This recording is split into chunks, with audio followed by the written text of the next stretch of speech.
Well, hey, welcome to Speaking of Horses. We're going to spend the next few minutes learning about a lot of new great products for the horse. Hey, Wayne Williams, speaking of horses, today we are in the offices of King Barns.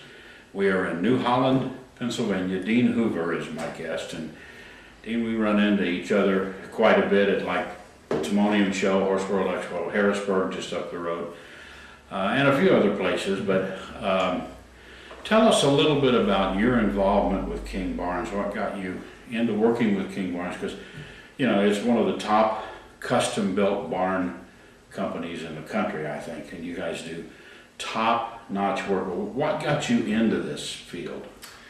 Well, had nothing to do with horses.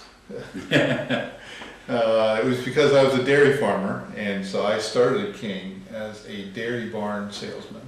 Okay.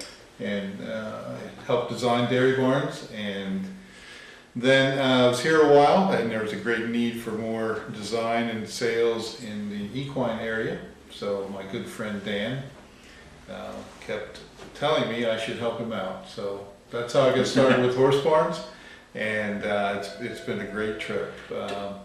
Just learning the business and working with customers. So what are the main differences in structure? I know there's a lot, but what are the main differences that you look at if you're designing a dairy barn versus moving on to the equestrian or the horse side? Well, in a lot of ways it's the same. You have the care of the animals is utmost, and so that just means different things for cows than it does for horses. But structure-wise, the horse barns are going to have a lot more higher level of finish, both inside and outside. Dairy barns, you're mostly concerned about cow traffic and worker traffic, you know, make it convenient. Horse barns, you do a lot more with how it looks and the aesthetics, but also keeping horse care in mind. Mm. Now, if you were to advise, if I were a brand new customer and I said, Dean, I want you guys to help me design a horse barn, say for 8 or 10 horses, nothing humongous, but 8 or 10 stall horse barn.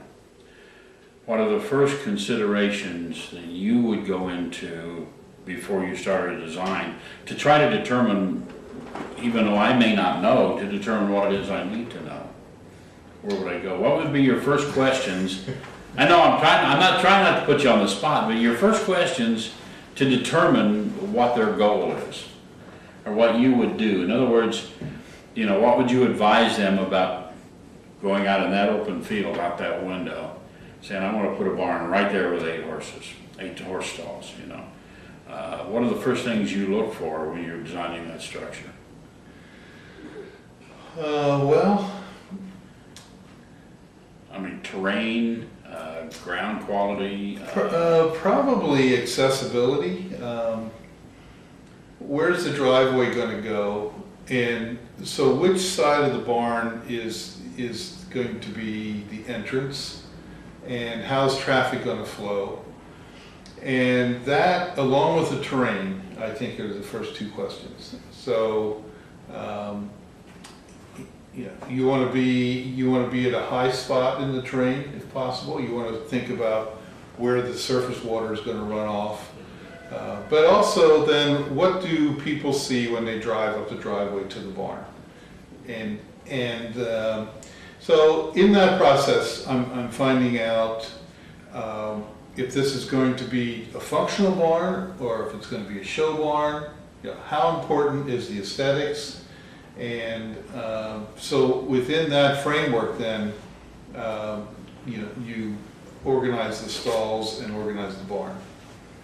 And then, of course, from there, you go to how elaborate they want to get on the stall That's design. Right. That's right. All the decoration, the frills of the project, you know. That's right. And I'll tell you, some of the pictures and some of the things that you guys have done here, absolutely are gorgeous. I mean, you know, the workmanship, the stalls, the way you put them together. But so, I mean, so much of that credit has to go to our customers. They often have a a sense of what they want. They have an eye for beautiful things, and so they help us. They encourage us to do our very best to make it look like a barn that matches their vision for a barn. So. Yeah, and the horses, they just, as long as they're comfortable in the barn. But now you'll do all the things like, you know, in the waters, the systems of watering inside. You'll go the full package when you put that barn together, right? We can. We do it both ways. Sometimes we just build the structure, but sometimes we take care of doing the electrical and the plumbing and all the mechanicals as well. So, geez, how long has King Barns been in business? Well, since 1978, which I think it's the same year I got married, so it's It's coming up on 40 years. it's coming up on 40 years. Yeah. That's right. Yeah. I've been I want you to remember that now. I've been here. I believe it's 14 years. So I was not a part of the beginning history, but I've certainly enjoyed my time here. Well, the company is fantastic. I mean, the relationship since King Barns, and speaking of horses, since we've been working together, you guys have just been great. Dan Nisley, who I worked with, you know, first, I guess, here was always really great to work with. You are great to work with. I have yet to have anything but, you know, just positive stuff. You guys are just, you're a well put together company, and I think anybody that needed to get a barn designed and have somebody to work with that they could just sit down and work with and reliable and trustworthy, you guys would be it. You know, you really would. Well, and I think that's part of what I like about the company is we're organized and we work as a team. You know, the design and the supervisors and all the workers, we work as a team, and everybody is great to work with. And I think the customers feel that, they understand that, and that's what makes their experience go well as well. Now, a question, just kind of rolled into my brain. Give me a couple of the, and you can take time to think about this, really unusual challenges you've had in putting some barns together. There's got to be a couple out there that have been off the wall a little bit as far as what everybody else does. Have you had some really, really unusual challenges?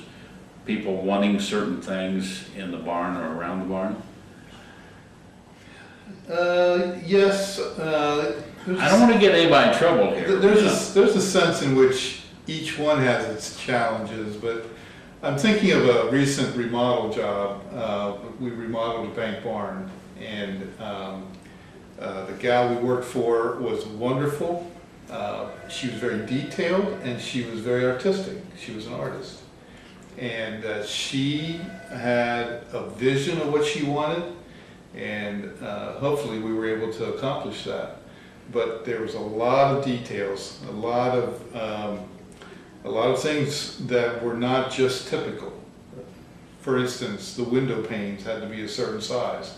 So you just didn't take a typical window, but you made it to The size she wanted. the vision she wanted.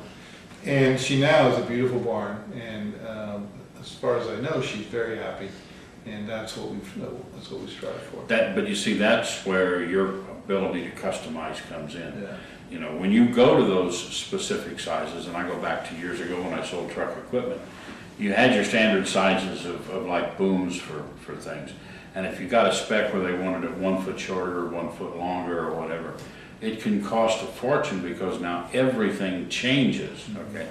But you have the ability, if somebody said, this is what I want, you have the ability to make that happen. Yeah. And so I would say that, you know, if you got a vision of a barn, you know, King Barns, if that's what you want, they can make it happen for you, you know? We also say, if you know, we can make it happen if you have the money, so. Well, yeah, I was, Some of those things that are customized become higher and higher. I was not going to get into that part of it, but like, that's the point I was making with like a boom Yeah, light. that's right. You know, once you get off the standard, you know, the cost goes, you know, can go up dramatically because you're no longer producing in standard lengths. And no longer is everything else in the design of that barn fitting your design criteria. So it's like a domino effect. That's right. Backing up. However, all the barns we do are custom, so it, for us, typical doesn't carry as much weight because we do custom all the time. You know, in that regard, that's what we're used to doing, so Yeah. we can do it. You can do it for that, or you can actually sit down, if somebody just says, I want a barn, and this is how many stalls I want, you can come up with some designs. I have already done many designs and say, if they don't know exactly what they want, you can lead them to the functionality to fit the budget they're looking at. That's right. The functionality, and as you ask them questions, they usually have a preference of where they want the wash stall, or you know, if they want this kind of stall or that kind of stall. As you lead them through the process, most people do have a preference. And it's just a matter of getting what they want down on a piece of paper. And I can see sometimes where they say, no, I don't know. But as you ask questions, the preferences come out. That's right. They are there, they just haven't been able to express them yet. Or you may need to show them pictures. A lot of people only know what they want once they see it. True. So do you want this A or B or C? And then they're usually able to know. Or your offices here are basically a huge representation of what you can do custom-wise in barns. Just come by the office in New Holland, PA, and walk in the front door and get a lot of ideas, you know. We love to have people come. We have a display room with a lot of our materials in, so we love when people visit us here. Well, Dean, you guys do a fantastic job, and really glad you joined us for a little bit, because, you know, people out there needing barns, wanting barns. You talked about dairy. We're in Wisconsin. My wife grew up on a dairy farm in Wisconsin, and half or better of the horse barns in Wisconsin are converted dairy. Okay. You know, you fill in the gutters and you pull some stanchions out and away you go. That's just what it is. But, you know, there are a million ways to come up with the barns that you want. And if you're going from scratch, you guys can really put together a package. Mm-hmm. So, Dean, thank you. Thank you. Thanks for joining us. It's great having you here. And if you need to talk about custom barns or something you want to do in a remodel or whatever, That's right. it's kingbarns.com. It's real simple, kingbarns.com. Dean Hoover, thank you. The rural American lifestyle. It's how we work, and it's how we play. It's how we learn and how we enjoy the finer things in life. How we take care of our animals and tend to the land. It's a way of life. Has been for hundreds of years. Now there's a whole new way for rural America to watch TV. Hey, Wayne Williams. Speaking of horses, we are in Sacramento, California. We're at the Western States Horse Expo, and we're having a great time. But we are here with the newest member of the Speaking Horses TV and radio family, and that's Orange Slow Feeder. Yes. So, we're happy to have you guys join us, and we want to know a little bit about the feeder. Tell us how you came up with this concept on a feeder. The short story, we started feeding round bales about 5 years ago. At that point, we had bought nets from another company. They had failed us within a month. We went on a search for a heavier duty product that would last horses chewing on it all the time. Subsequently, we found this material. It's a drag net that's used in the marine industry. It's orange because of the product that they use it for, and we have subsequently gotten 5 years of use out of our round bale nets on this material. The rope is a marine grade as well, so it's not going to deteriorate in the sun. It's UV inhibited.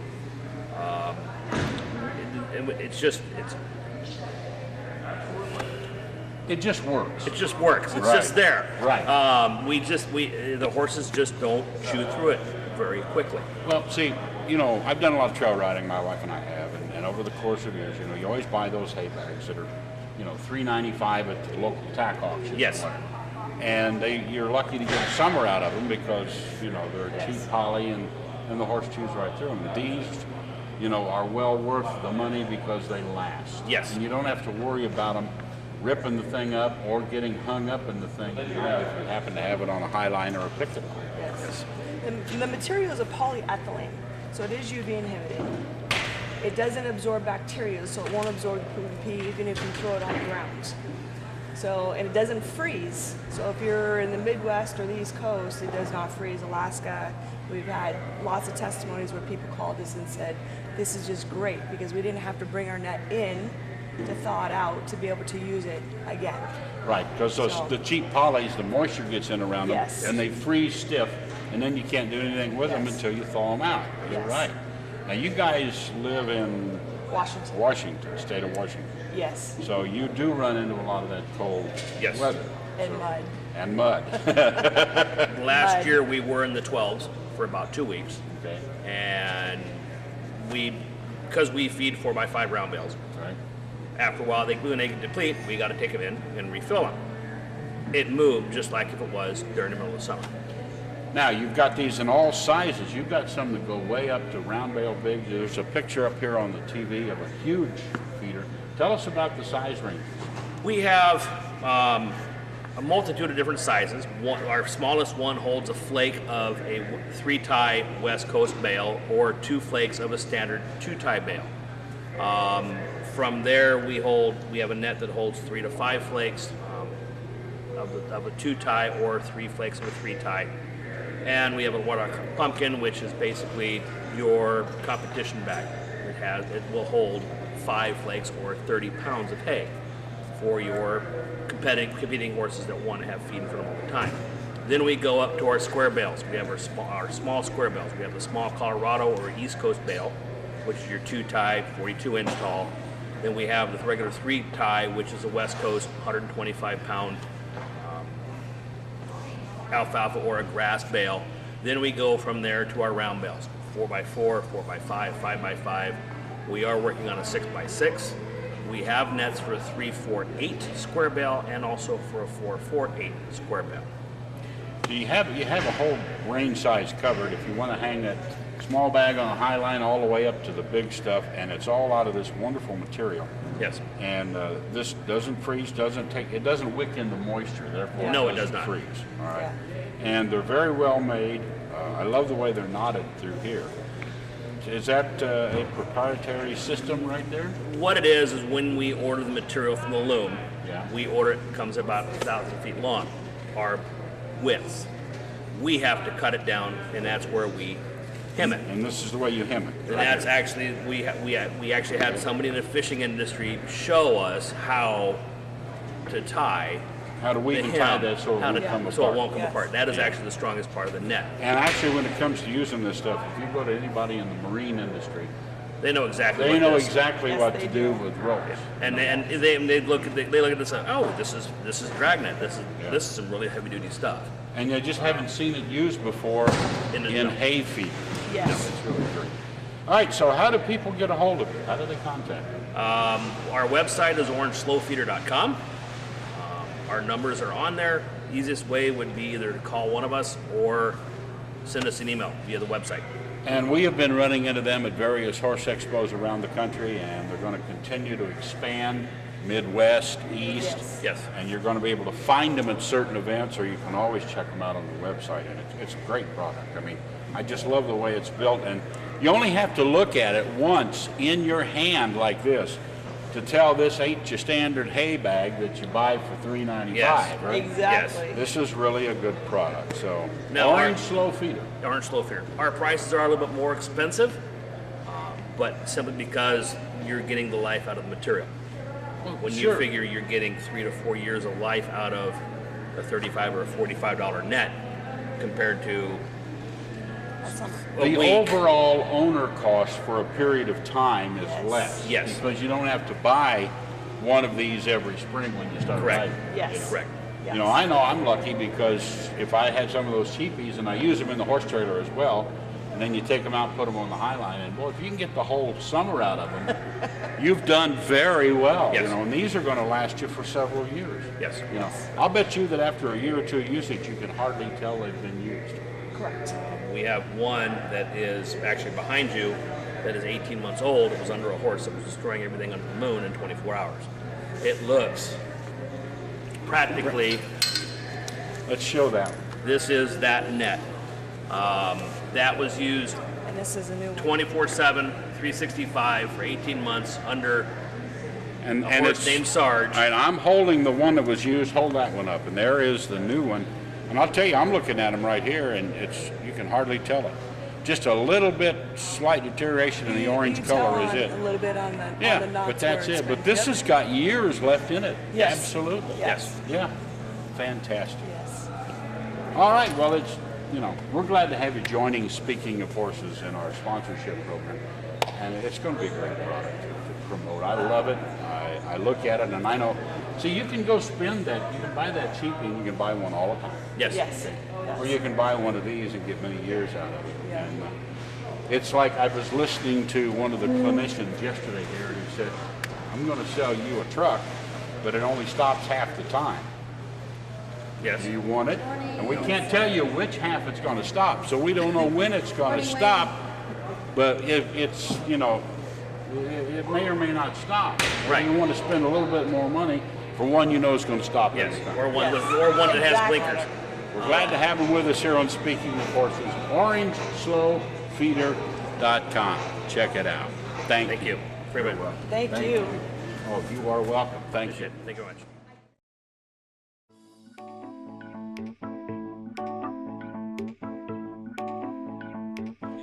Hi, I'm Cynthia, and we're here at the Harrisburg, Pennsylvania Horse World Expo in the Harrisburg area. Let me tell you about Scratch and All. Scratch and All is a pad that you can put over corners or you can stack them. They all interlock, and they're made in Pennsylvania. They're originally invented for the horse. However, there are many, many different animals using it. Scratch and All pretty much caters to domestic, livestock, barnyard, and zoo animals. It's enriching. Now let me tell you a few other things you might not have known. You see these 212 points? Those can touch key acupressure points and stimulate your animal. It's very important to know. So they're not real big, are they? But the beauty of it is you put them together just like a puzzle because they all interlock. So you can build and add a pad and add a pad. Because we're at the Horse World Expo, we generally recommend about 4 minimum for a horse. What's great about it is they're movable, so you can take them with you. Your horses will love them. Please check my website, scratchandall.com. So that's the word scratch, the letter N as in Nancy, ALL.com, and be sure to watch the videos while you're there. Thanks for your time.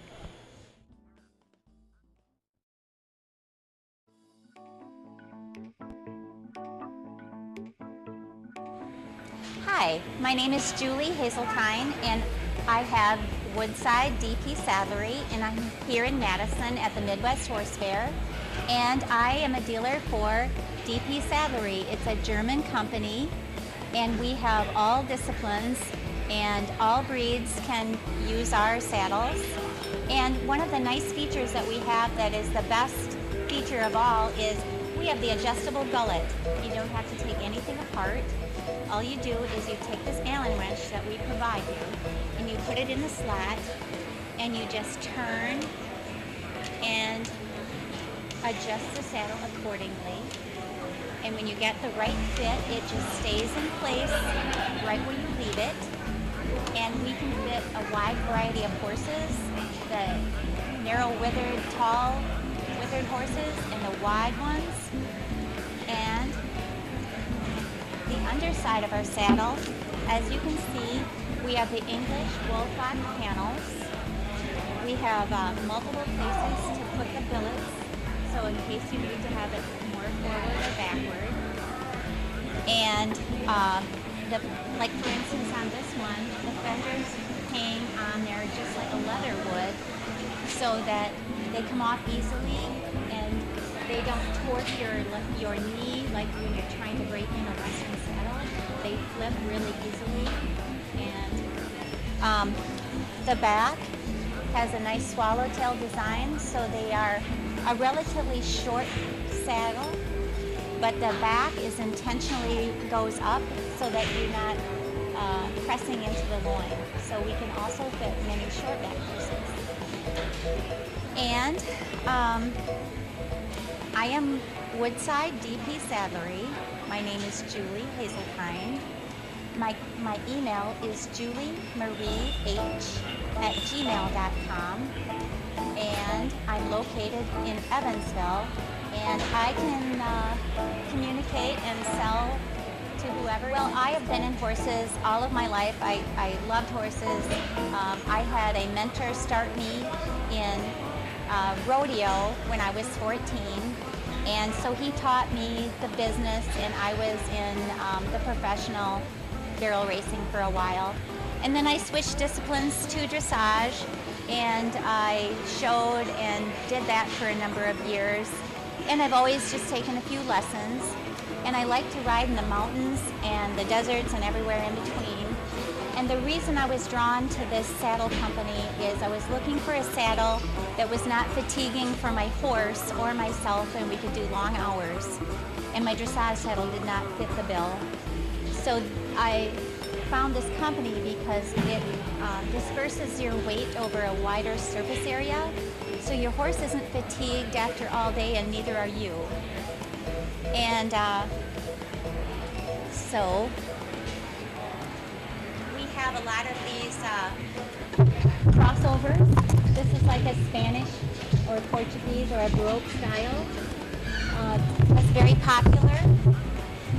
This Quantum Western is really popular with the women who do not want to lift a heavy saddle anymore. It's very lightweight, give or take about 20 pounds.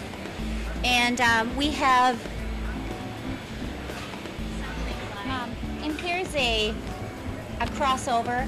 We call this our schooling saddle, but a lot of the people who do the reenactments or the medieval or the Baroque or any type of a costume riding, something like this would be a great choice. And we have different options and colors, and you can get a wide selection of saddles. My contact information is Julie Hazeltine. My Facebook page, you can find me under that name. And I have a Facebook page called Woodside DP Saddlery. And my email is juliemarie@gmail.com. And you can contact me about any of this information.